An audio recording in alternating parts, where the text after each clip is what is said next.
Bonjour, voilà, débrief de la Non-Fungible Conference ici à Lisbonne.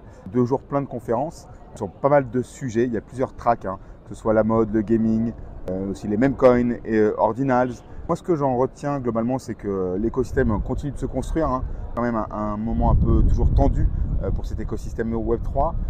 Tout est en train de fusionner aussi quand on écoute les différentes conférences, que ce soit le Web3, la blockchain, les cryptos, avec l'IA, mais aussi la réalité mixte, pour prédéfinir peut-être ce que sera notre monde de demain à travers tous ces avancées technologiques. En tout cas, une chose est certaine, le métaverse est loin d'être mort. Bon, ça, on le savait déjà, malgré ce qu'on peut lire dans certains articles de presse. Meilleur exemple étant Roblox, c'est plus de 70 millions d'utilisateurs par jour qui y passent en moyenne 2,3 heures à chaque fois. Instagram, c'est 35 minutes.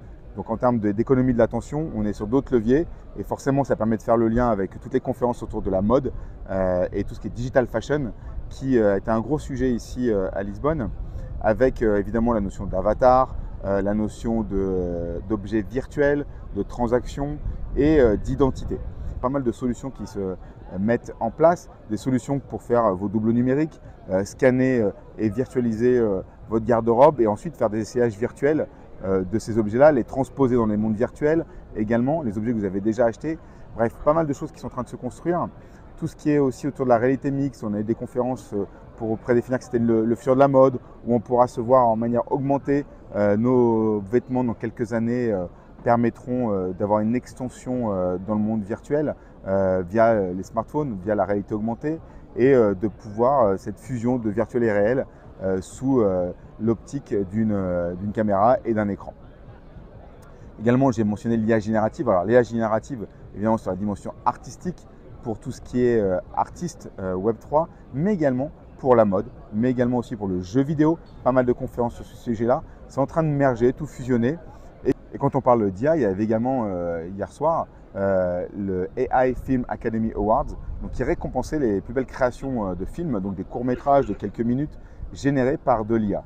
Et franchement, j'avais très peur et j'étais agréablement surpris par la qualité des contenus, avec du vrai storytelling. Alors pas tous évidemment, mais la grande majorité.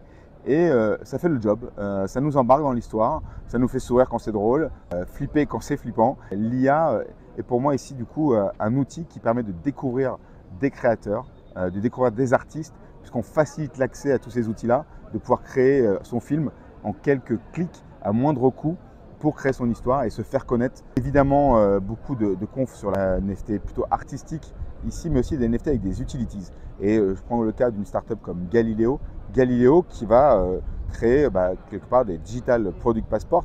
Il y a un exemple concret ici avec une moto sur lequel ils ont ajouté une puce NFC et en tapant la puce NFC, on accède au NFT dans la blockchain qui est la preuve de propriété, d'origine, de traçabilité du véhicule, potentiellement son carnet d'entretien et tout ce qui va avec en termes de relations clients.